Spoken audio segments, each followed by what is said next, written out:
اعوذ باللہ من الشیطان الرجیم بسم اللہ الرحمن الرحیم السلام علیکم ورحمۃ اللہ وبرکاتہ۔ رمضان المبارک کی مختصر دعاؤں کے ترجمے اور تشریح کے ساتھ آپ کی خدمت میں حاضر ہے۔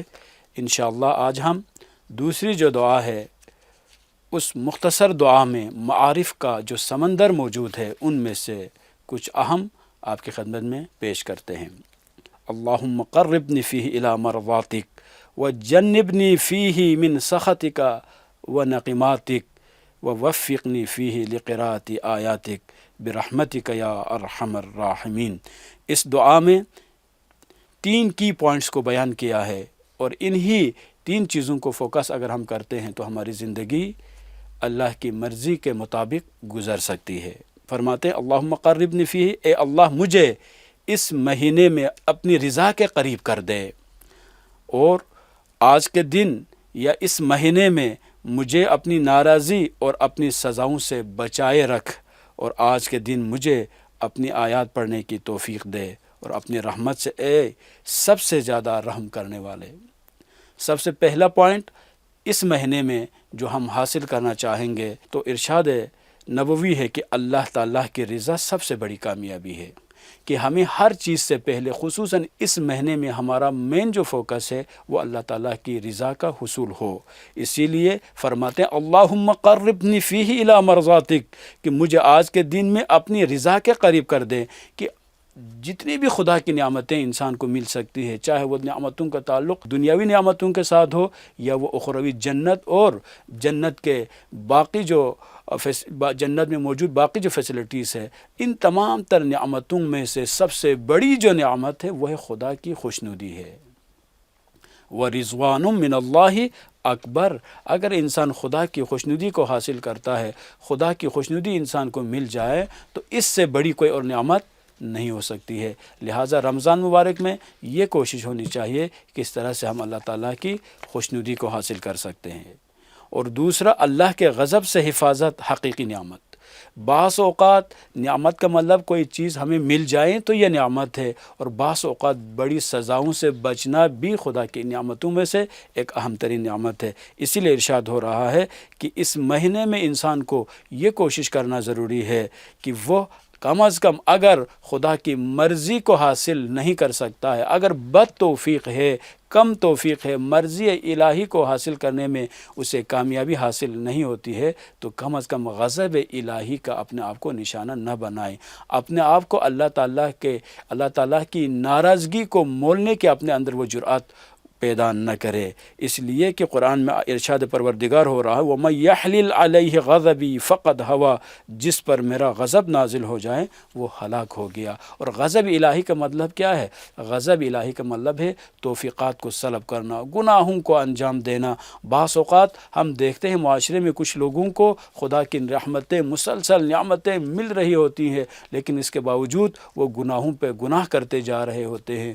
تو اس وقت کچھ لوگوں کا یہ خیال ہوتا ہے شاید یہ جو غلط کام کر رہے ہیں ان غلط کاموں کے نتیجے میں انہیں سزا نہیں مل رہی۔ حقیقت میں یہ سزا ہی ہے، یہ مہلت بہت بڑی سزا۔ انما نملی لہم لیزدادوا اثما، یہ جو مہلتیں مل رہی ہوتی ہے یہ مہلتیں انسان کو مزید جہنم کے قریب کر دیتی ہے، مزید غضب الہی کا نشانے کی طرف انسان کو لے کے جاتی ہے۔ لہٰذا دوسرا جو مین مقصد ہمارا ہونا چاہیے اس ماہ مبارک میں وہ گناہوں سے اپنے آپ کو بچائیں۔ اور تیسرا جو اہم نقطہ ہے وہ وفقنی فیہ لقراءۃ آیاتک، مجھے اس مہینے میں تیری آیات کی تلاوت کی توفیق عطا فرمائے۔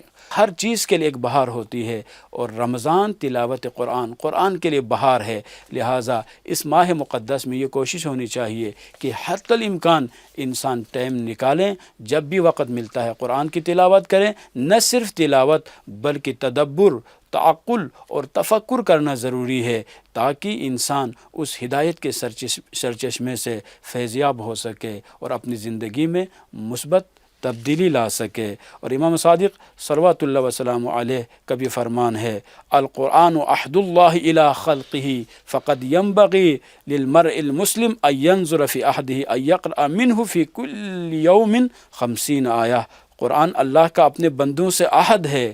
ہر مسلمان کو چاہیے کہ ایٹ لیسٹ 50 ورسز جو ہے ڈیلی آیتوں کی وہ تلاوت کرے. یہ عام دنوں کی بات ہو رہی ہے، لیکن رمضان المبارک چونکہ قرآن کی بہار ہے، لہٰذا اس مہینے میں چاہیے انسان کو زیادہ سے زیادہ تلاوت کرے. اور خود قرآن کہتا ہے ان ھذا القرآن یہدی للتی ہی اقوم، بے شک یہ قرآن سب سے سیدھی راہ کی طرف انسان کی رہنمائی کرتا ہے.